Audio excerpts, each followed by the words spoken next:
Alhamdulillah dari akhirnya pertama amanah wal nusul. Alhamdulillah dari wahdah sallallahu alaihi wasallam wa alihi wa zaman ahsan wahdah. Syada la ilaha illallah wa la syarika lahu wa syada Muhammadan abduhu wa rasuluh. Allahumma shalli wa sallim wa barik ala sayyidina Muhammad wa ala alihi wa ashabihi wa tabi'in wa man tabi'ahum bi ihsan ila yaumil din amma ba'd. Jamaah sallallahu rahimahumullah. Puji dan syukur kita panjatkan kepada Allah. Salawat serta salam kepada Nabi Muhammad SAW. Di pagi hari ini alhamdulillah Allah masih memberikan kesempatan kepada kita untuk bangun kembali di dalam rangka mengabdikan diri kepada Allah melalui ibadah salat subuh dan dilanjutkan dengan kajian rutin pada hari ini. Selamat malam Haji Muhammad bin Al-Si MA dalam kajian kita tafsir Al-Qurtubi. Kepada jamaah yang ingin bergabung bisa hadir secara langsung di Masjid Riyadul Majidin atau melalui pengeras suara kita atau melalui Zoom yang kita share setiap kajian di masjid yang mulia ini. Kemudian kajian ini akan membekali kita mengarungi bulan Syawal sampai ketemu dengan Syawal yang akan datang, Ramadan ketemu Ramadan yang akan datang. Harapannya dari sisi kuantitas, kalau kualitas hanya kita dan Allah yang tahu, paling tidak dari sisi kuantitas, dari jumlahnya, mudah-mudahan kita mampu mempertahankan amalia Ramadan kita. Kalaupun kurang, tidak terlalu jauh, sehingga catatan harian kita, jumlah rakaat yang kita laksanakan, sholat-sholat sunnah yang lain paling tidak mendekati kegiatan di Ramadan kita. Kalau kita tarawih bisa 11 rakaat, tahajud kita minimal mendekati 11. Kalau kita kemarin tidak berpuasa, minimal Senin Kamisnya puasa. Syukur yang sudah punya tradisi puasa Nabi Daud perlu juga dicontoh. Selama ini kita baru bisanya mungkin Senin Kamis pun nggak tiap Senin Kamis gitu ya. Mudah-mudahan ini usia yang sisa pada kita bisa kita manfaatkan untuk terus meningkatkan ibadah kita kepada Allah, sehingga ketika Allah memanggil kita, mudah-mudahan amal ibadah kita paling tidak bisa kita tingkatkan dari waktu ke waktu. Saya mengutip istilahnya Pak Quraish Shihab, jangan ingin lebih baik dari orang lain, tapi kita diharapkan lebih baik dari kemarin. Jadi kalau ingin lebih baik adalah dari kemarin, lebih baik daripada hari ini, lebih baik dari kemarin. Kalau ingin lebih baik dari orang lain, itu nanti bisa masuk kategori orang yang iri dan lain-lain. Kata bersiap gitu. Mudah-mudahan ini memacu pada kita untuk terus meningkatkan kebersyukuran kepada Allah Subhanahu wa taala. Nah, di ujung kajian nanti disilahkan para jamaah yang ingin berdiskusi terkait dengan kajian yang disampaikan oleh beliau, dan mudah-mudahan nanti akan memperkaya diskusi kita, dan boleh bertanya apa saja terkait dengan topik atau isu-isu hangat yang ada di sekitar kita, di masyarakat kita, di lingkungan kita, termasuk bangsa dan negara kita. Jadi kalau nanti ada diskusi yang harus di-PR-kan juga tidak apa-apa, sehingga kajian ini terbuka. Jadi seorang ustadz, seorang guru itu bukan segalanya, dosen itu bukan segalanya. Guru, dosen, paradigma pembelajaran masa kini adalah sebagai fasilitator. Jadi tidak menutup kemungkinan mahasiswanya tahu lebih dulu daripada dosennya, sehingga dosen itu terbuka memberikan materi, memberikan diskusi kepada mahasiswanya. Disitulah mahasiswa terangsang untuk terus belajar. Siapa yang lebih dulu membaca, siapa yang dulu memberikan memperkaya materi-materi pada setiap kajian. Tetapi kalau orang-orang tua dulu kita itu memberikan pelajaran, lebih cinta guru daripada ilmu. Dan itunya guru itu kata kunci keberhasilan seorang yang menuntut ilmu. Ini sebagai pengantar. selamat mengikuti kajian, semoga bermanfaat. Mudah-mudahan kaji ini membawa ilmu kita menjadi ilmu yang bermanfaat. Barang-barang Haji Muhammad Kudus LCD, silakan hormat dari Masjid Ittihadul Mujahirin mengucapkan selamat mengikuti kajian, semoga bermanfaat. Assalamualaikum warahmatullahi wabarakatuh.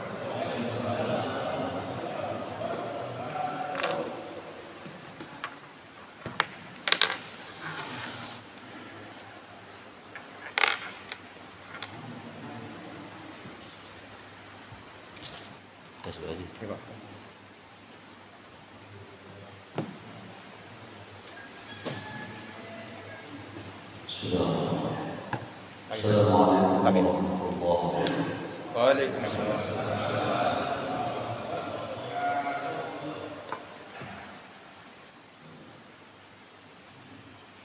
Alhamdulillah, wassalatu wassalamu ala Rasulillah wa ala alihi wa sahbihi wa man wala. Asyhadu an la ilaha illallah wa asyhadu anna Muhammadan abduhu wa rasuluh. Allahumma shalli ala Muhammad wa ala ali Muhammad. Allahumma bika asbahna wa bika amsayna wa bika nahya wa bika namutu wa ilayka nusyur. Allahumma inna nas'aluka 'ilman nafi'an wa rizqan thayyiban wa 'amalan mutaqabbalan.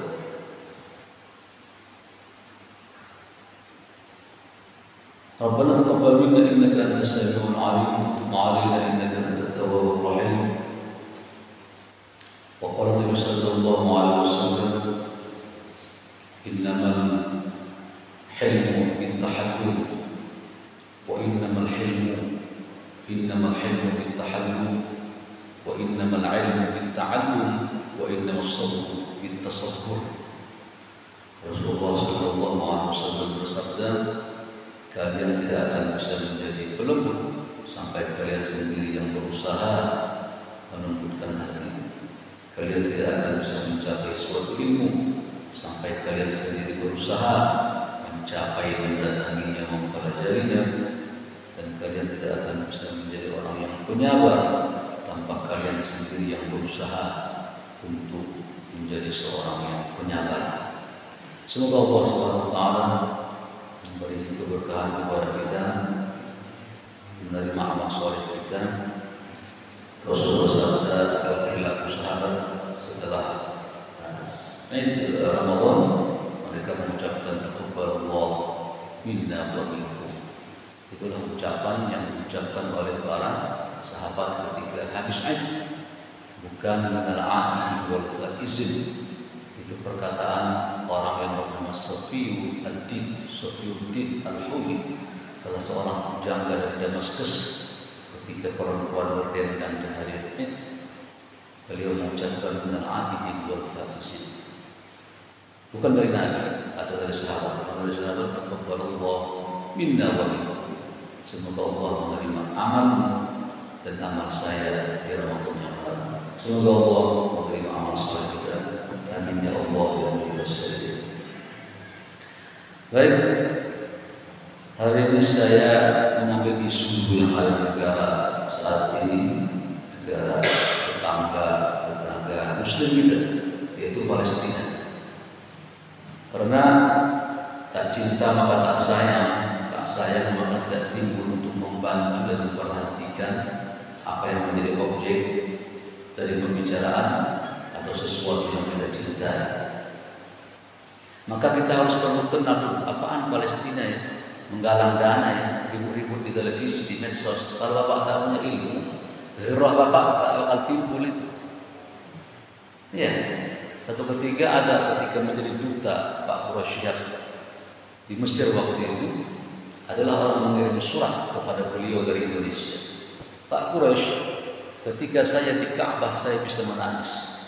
Tapi ketika saya di depan Masjid Nabawi tak keluar air mata saya. Kenapa Pak Quraisy? Beliau bertanya kepada adiknya Najwa namanya Hala. Sekarang jadi dokter. Sebelum dijawabnya orang Indonesia tanya, kamu cinta tak kepada Nabi Muhammad? Anak itu menjawab, bagaimana saya cinta orang saya tidak kenal. Ya, itu kata garis tidak kenal. Bagaimana kita bisa cinta kepada sesuatu objek? Kita tak mengenal. Ada orang menghormati ulama kiai dari kampung karena dia kenal ustadz itu dipandang keilmuannya pernah jadi guru. Tapi pendatang yang lain kan tidak timbul ghirah dia menghormati kiai kampung itu karena tak kenal. Maka tugas saya suruh ini dan tugas kita untuk menyampaikan supaya Bapak kenal Al-Quds itu apa, Palestina itu apa, kenapa begitu semangat orang ingin membantunya. Nah, pertama ingin saya katakan begini, jangan dikatakan orang itu bisa masuk surga dengan banyaknya dia qiyamul lail, puasa sunnah dan amalan lain. Gara-gara itu dia bisa ke neraka. Ya. Kenapa? Disebabkan tidak peduli dia dengan sesama muslim. Tolong digarisbawahi. Jadi hidup itu bukan pincang sebelah mengurus diri sendiri, tapi peduli sama orang lain juga termasuk bagian daripada cara mencapai surga seseorang. Bukankah kata Nabi, "Matsalul mu'min", perumpamaan seorang mukmin kata Nabi, "fi tawaddihi", dalam berkasih sayang, "wa ta'atufihi", dalam simpatik sesama mereka, "wa tarahumihi", dan mereka saling untuk mencintai, menyayangi, simpati. Perumpamaan mukmin kata Nabi dalam mereka berkasih sayang, kamatsalil jasadil wahid, seperti sebuah satu badan. Ya, jadi kita ini satu badan di Palestina, kepalanya mungkin, jantungnya di Makkah, tubuh umpama ya. Kita muslim satu tubuh. Idza ishtadda minhu 'udwun tada'a lahu bis-sahri wal humma. Jika satu bagian tubuh saya tersakiti, maka yang lain pun akan merasa tersakiti bis-sahri wal humma, dengan begadang malam dan demam. Ya. Kaki kita bengkak jempolnya. Kenapa yang mengatakan mulut aduh, badan merinding, tiba-tiba panas karena bengkak infeksi di kaki kita. Padahal kaki yang kena. Jadi kalau kita sesama muslim Pak, tidak merasakan getaran itu, paksain getarkan. Paksain. Kayak begitu Bapak sholat mengingat dosa, tak pernah dia mengingat dosa itu menangis. Kalau nonton film India menangis dia. Nah, air mata bercucuran ya. Tapi kalau baca Quran tak pernah nangis, ingat dosa masa lalu, baru taubat 5 tahun tak pernah nangis, meninggalin sholat tak pernah nangis, buat maksiat tak pernah nangis, dulu pernah berzina tak pernah nangis, cari nafkah nyari yang haram tak pernah nangis. Sementara kata Nabi ada 2 ma'i, cairan yang Allah tidak asal, yaitu tidak disebut neraka. Pertama cairan darah fisabilillah, yang kedua cairan buka, menangis karena mengingat dosa kepada Allah Subhanahu wa taala. Maka itu ya dalil kita harus care kepada sesama muslim. Lalu berikutnya, kenapa kita harus peduli kepada sesama muslim? Dan itu bisa menyebabkan kita ke dalam surga. Satu ketika iktikaflah Abu Hurairah bin Mas'ud. Nah, saya bongkar dulu ini ya, supaya bagaimana. Makanya saya punya penjelasan ini. Tidak ada amalan yang paling afdal setelah Bapak mengerjakan yang wajib ya, puasa wajib, apalagi ya, sholat wajib, zakat wajib. Tidak ada amalan paling afdal kecuali amalan mengurus orang banyak. Walaupun tidak qiyamul lail. Maka dalam kitab Riyadhus Shalihin dijelaskan itu, kata Nabi, orang yang bagus akhlaknya dia bisa menyalip, kata Nabi, dan mengalahkan orang yang rajin qiyamul lail. Tidak ada seimbang itu. Nah, dalam mensikapi cara beragama kita. Lalu ketika itu Abu Hurairah minta tolong ya Tuhan, saya punya hajat, tolong saya. Apa terjadi? Berdiri dia. Abu Hurairah keluar dari masjid dia. Akhirnya dibantunya orang itu, ditunggunya orang itu, apalagi semua masalahnya dia openin lah ya. Singkat cerita masuk ke masjid dia, ditegur orang, kenapa kau tinggalkan ini? Jika kau iktikaf kau mendapat 1 parit khandaq. Pahalanya 1 parit menjauhkan dia dari neraka. Nah, sejauh langit dan bumi. Kata dia, jika aku tetap di sini, aku mendapat 1 parit sampai 3 parit. Tapi jika aku menolong saudaraku, aku mendapat hampir 7 parit. Gitu ya. Itu besarnya sama orang lain. Dulu saya pernah cerita ya. Cerita nggak saya ketika saya dulu awal-awal lulus ya. Itu di tembok Fakultas Kedokteran, Kuliatul Tib. Saya menemukan sebuah hadis itu. Hadis kursi. Itu terpana saya melihatnya sampai menyentuh hati saya sehingga saya redaksinya hafal saya. Redaksi hadis itu hampir 20 tahun 97 ya, 98 saya masih. Sampai tahun ini berapa? Nah, hitung sendiri ya. Hampir 20 tahun lebih ya. 2001 sampai 2010, 2010, 2021. 22 tahun, 23 tahun. Apa redaksinya? Yuhsyal qaumin min ummati yaumal qiyamah. Di akhirat nanti kata Allah akan, kata Nabi, ada sekumpulan orang nanti dibangkitkan di padang mahsyar. Dah dibangkitkan mereka. Mereka ini berada ala manabir min nur. Mereka ini berada di mimbar-mimbar cahaya. Itu pertama dulu ya. Satu golongan nanti ada di mimbar-mimbar cahaya. Tashkhasu fihi al-absar. Waktu itu penduduk mahsyar terbelalak matanya, siapa ini ya? Ke atas mata mereka kemudian tempat yang paling VIP ya. Nah, mereka nanti kata Nabi akan melewati siratal mustaqim kal barqil khatif, seperti kilat. Cep. Barq itu artinya kilat ya, burak. Cep sampai. Khatif. Khatif itu sekelebat mata. Cep. Nah, cepat sekali. Lahum bisidqi. Mereka bukanlah orang sekadar yang membenarkan. Walahum bisyuhada. Mereka bukan orang yang mati syahid. Siapa mereka? Innahum qaumun yaqdi ala aydihim hawaijan nas. Mereka adalah suatu kaum kata Nabi yang peduli kepada hajat-hajat orang banyak. Ya. Jadi kenapa? Nah, kenapa kita harus peduli kepada Palestina tadi? Kita kembali ke itu. Kenapa? Karena darah mereka itu ditumpahkan sia-sia itu. Tidak muslim kata Nabi, man lam yahtam bi umuril muslimin falaysa minhum. Ya, tidak dianggap dia muslim yang tidak mau peduli kepada orang-orang urusan orang muslim itu. Tidak dianggap muslim dia. Kita harus peduli. Tak bisa secara diplomasi. Yang bisa kita lakukan ya 3 lah. Pertama berdoa. Yang kedua mengutuk mereka. Yang ketiga adalah menyumbang. Nah, kemarin saya tahadus minima ya tentang suatu khutbah Jumat di daerah Cimur An-Nikmah Citra. Sekali sumbang hampir 300 juta langsung. Biasa sumbang 20 juta, 30. Saya semangati di khutbah hampir 300. Itu belum yang ada yang pulang semua pulang bentar. Masuk lagi mereka. Itu daerah jenderal ya. Saya ketemu jenderal bintang 4 situ ya. Yang menjadi penasehat karena komplek itu komplek para penggede TNI di situ. Ya. Dan dia cerita tentang saya nanti bagaimana dia juga pernah dulu ke Palestina. Waktu itu diurus oleh Indonesia menjadi perdamaian. Baik. Nah, jadi perlu masjid kita ini mengangkat begini ini, tidak berhenti pada ritualistik. Ya. Harus ada nanti care gitu. Kalau kita tidak care nanti sesama muslim, ini bisa terhambat kita ke surga, tak peduli dia sama tetangganya. Nah, ya. Tak peduli dia kepada darah kaum muslim ditumpahkan. Tak ada ngomong pun tak ada dia. Tak usah ngasih sumbangan, ngomong pun tak ada dia.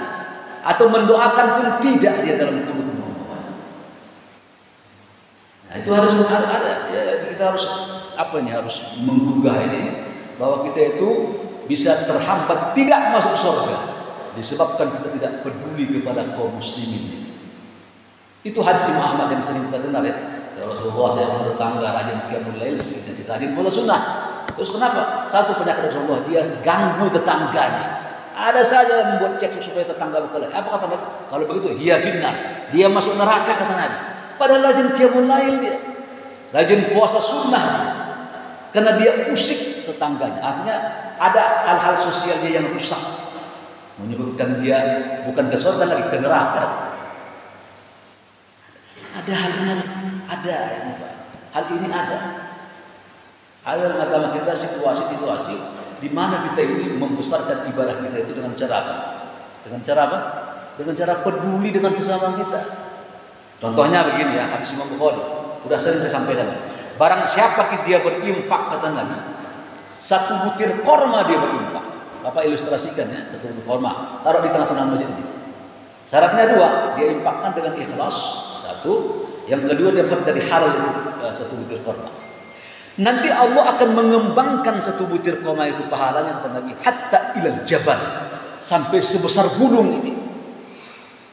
Ya, mengecil dan menggunung ke atas menara masjid itu. Kenapa? Amal sosial. Kata Nabi, hadis Imam Muslim, wajadtum rajulan yataqallabu fil jannah. Aku kata Nabi menemukan seseorang bolak-balik dia di surga. Apa amalan dia kata Nabi? Wajada fi wasatatit thariq. Di tengah jalan dia temukan itu gangguan di jalan, entah kaca, entah beli, entah kayu. Lalu kata Nabi dibuangnya itu. Ya, fasyakarahu taala. Lalu Allah mengucapkan orang yang membuang gangguan di jalan. Saya ulang ya, Allah mengucapkan orang yang membuang gangguan di jalan. Apa kata Allah? Fasyakar, terima kasih kepada Allah. Tuhan pencipta langit dan bumi berterima kasih kepada orang yang membuang gangguan di jalan. Makanya membuat gangguan tak boleh itu. Ya, mobil dia panjang 10 meter, kontainer. Orang jalan diganggu, minta izin. Kecuali RT RW mengizinkannya. Kalau dia parkirkan mobilnya, itu kan bukan jalan dia itu. Kenapa kau berhari-hari di situ mobilmu? Di gang itu orang seharusnya jalan untuk lurus. Anak-anak akhirnya anak-anak menunggu dulu. Ada mobil datang ingin lewat, menunggu anak kecilnya sepeda. Menunggunya tersumpat mobil dia di jalan itu. Kalau dia mau minta izin dulu, izinkan masyarakatnya RT RW, baru dia berlepas Pak. Saya ini ingin punya mobil, terus saya butuh sekali. Ya. Terus tak punya garasi saya. Perkecil lah mobilnya. Memang bisa dikecilin, kayak tobot kalau saya. Gimana caranya minta izin saya, warga semua minta izin, taruh mobil saya di sini. Barulah, jangan taruh aja diam tak peduli dia. Enggak begitu, muslim itu enggak begitu. Bisa ke neraka. Kata Nabi, ada tiga hak jalan. 3 atau 4 ya, saya sebut dulu. Rasulullah, kami tak mungkin, kami harus bincang-bincang di jalan. Baiklah, kalau kalian harus, kata Nabi begini, yakum wal julus fit turuqat. Nah, itu hadis awal pangkalan ini. Kata Nabi, jauhi duduk-duduk dan ngobrol-ngobrol di pinggir jalan. Kenapa? Orang kalau di pinggir jalan dia ngobrol kan orang terganggu. Ibu-ibu mau keluar, ada orang jalan tak jadi dia keluar, ingin belanja. Orang ingin lewat pun tak enak, masuk ke rumah. Rasul kami harus ngobrol di jalan juga. Baik, pertama hormati hak jalan, jawab salam. Yang kedua, ghaddul basar, pandanganmu jaga. Yang ketiga, kaful adza, gangguan itu harus disingkirkan. Gangguan di jalan harus disingkirkan. Itu hak jalan itu. Semua gangguan yang merusak hak umum harus disingkirkan. Lalu al-amr bil ma'ruf wa nahy 'anil munkar, mencegah kemungkaran dan perintah kebaikan ketika di jalan. Ya, baik. Ini prolog yang saya sampaikan supaya Bapak konsentrasi ya. Konsentrasi. Nah, saya mohon kalau mendukung kepalanya ditundukkan, mata tertutup nggak apa-apa, tapi kupingnya tetap dipasang ya. Ya, paling nggak enak kalau ada yang susuk gitu tidak konsentrasi. Baik. Pertama Al-Quds. Saya tanya Bapak dulu, apa yang pertama kali dibangun di dunia ini oleh Allah? Rumah ibadahnya mana? Inna awwala baitin wudi'a lin-nas lalladzi bi Bakkah mubarakan wa hudan lil 'alamin. Rumah yang pertama kali dibangun Allah di atas bumi ini Bakkah. Bakkah itu apa? Nama lain daripada Makkah. Ada mengatakan Bakkah itu Bakkah karena menangis artinya ya. Tempat di mana orang menangis. Tapi saya Bakkah ya. Itu ada tasydidnya. Sudah? Lalu berikutnya setelah Allah meletakkan rumah suci dia di Masjidil Haram. Nah, lalu berikutnya 40 tahun setelah itu, 40 tahun Allah letakkan bait kedua. Apa itu? Al-Quds. Di Palestina itu nomor 2 itu. Berapa jaraknya? 40 tahun setelah Allah meletakkan dan meresmikan rumah pertama itu adalah di Bakkah, lalu Allah meletakkan rumah kedua di mana? Di Palestina. Ya, di Palestina daerahnya diletakkan rumah Allah yang kedua di situ. Lalu berikutnya setelah Allah meletakkan rumah kedua di situ, Lalu dijadikanlah rumah itu kiblat oleh umat Islam, oleh agama waktu itu, oleh para nabi. Jadi bukan Makkah belum diharapkan itu, belum. Nanti ada ayat itu nanti wa walidu wajhahu syatrul masjidil haram wa haitsu ma kuntum fawallu wujuhakum syatr. Itu di belakang ayat Al-Baqarah turunnya. Tapi awalnya daerah Makkah itu diciptakan dulu di situ, rumah Tuhan, tapi belum diarahkan kiblat ke sana. Yang diarahkan kiblat adalah daerah mana? Palestina. Karena di situ banyak lahir para nabi. Ya. Namanya orang Islam menyebut muqaddasah. Apa namanya? Bait Quds. Orang Kristen mengatakan bait Allah. Kalau orang Yahudi mengatakan adalah hu Allah, hu bait, yaitu rumahnya Tuhan. Nah, sekarang kita pertanyaan, kenapa direbutkan ini? Apa? Sehebat apa? Ini panjang. Ini sejarahnya panjang. Ya, nah, makanya pelan-pelan dulu kita lihat dulu. Nah, kita lihat nanti di mana pokok menjadi agama. Ya. Bahkan Nabi mengatakan, lihat nih, begitu ada statement Nabi, berarti ini akidah Pak ya. Jadi apa aja yang Nabi ucapkan terhadap kehidupan kita ini, Pak, itu keyakinan kita tak boleh dihina itu. Umpamanya Nabi mengatakan pakai jenggot, khaliful musyrikin, selisih orang musyrik, biarkan jenggot kata Nabi, cukur kumismu pendek. Berarti kalau walaupun dia urusan begitu jangan dihina itu. Itu syariat berarti begitu Nabi mengeluarkan hadisnya itu syariat. Ya, jangan dikatakan, jangan diejek. Jenggot jorok, jelek, jangan. Diam saja. Sebab kalau kita hina, ada orang mengamalkan hadis Nabi, kita hina, kita terkena nanti dampak negatifnya itu. Enggak boleh. Pokoknya celana dia lihat semata kaki. Memang kurang senang kita melihat. Tapi jangan dihina. Banjir di mana, Bang? Benar kan? Kurang bahan dia, macam-macam lah mengejek. Jangan. Diam aja. Kenapa? Karena perilaku menghina syariat itu perilaku orang munafik dan orang-orang kafir itu. Ma'asfal ka'baini kafinnar, sesuatu yang di bawah mata kaki kata Nabi ke neraka. Hadis Imam Bukhari. Wala yukallimuhumullah yaumil qiyamah, Allah tidak mau bicara sama dia di hari kiamat. Wala yanzur ilaihim, Allah tak mau memandang dia. Wala yuzakkihim, Allah tak mau mensucikan dia. Wala ma'adzabun adzim, azab menunggu dia. Hadis Imam Muslim. Dari Bukhari ini Muslim. Akhirnya orang pun jatuh lagi di jalanan. Biarkan aja itu, biarkan. Hanya kata Imam Syafi'i, kalau tentu haram ya, karena ada kalimat batura wa khuyala, ada kalimat sombong dan angkuh, cuman makruh kata beliau. Tapi biarkan aja, biarkan. Tapi jangan diejek. Ya, baik. Kita kembali kepada Palestina. Lalu berikutnya dijadikanlah tempat kiblat. Perhatikan Pak ya, dibuat di situ Masjid Aqsa. Begitu ada ayat, berarti agama ini Pak. Subhanalladzi asra bi'abdihi laila minal masjidil haram ilal masjidil aqsa. Berarti begitu ada ayatnya, berarti agama itu. Atau kata Nabi begini, la tashuddur rihal, kalau jalan-jalan boleh, tapi jangan terlalu bersangatan kata Nabi. Suka sekali jalan negeri itu. Jangan bersangatan kecuali 3 tempat. Pertama Haram Makkah, yang kedua Nabawi, yang ketiga Al-Quds. Jangan senang dia umpamanya ke daerah Turki, banyak sejarah, berkali-kali. Jangan, karena tidak ada unsur ibadah di itu, ada unsur pengetahuan saja. Kalau bikin bersangatan, ada duit dikit-dikit umrah, dikit-dikit baru, nggak apa-apa, dikit-dikit umrah, dikit-dikit haji. Kepada 3 tempat tadi. Apa itu? Haram, yang kedua Nabawi, yang ketiga Al-Quds. Kata Nabi, barang siapa sholat di Masjidil Haram, maka dia mendapat 100.000 pahala sekali dia dibandingkan masjid lain. 100.000, banyak kan? Bukan 1.000. Kalau 1.000 di mana? Masjid Nabawi. Barang siapa sholat di Masjid Nabawi 1.000 ya. Kalau dia Al-Quds, dia berapatnya berapa? 500. Ya, ada itu kata Nabi ya. Pertama kalau dia di Masjidil Haram berapa tadi? 100.000. Kalau di Masjid Nabawi berapa? 1.000. Kalau di Al-Quds 500. Separuh dari Masjid Nabawi ya, Al-Quds.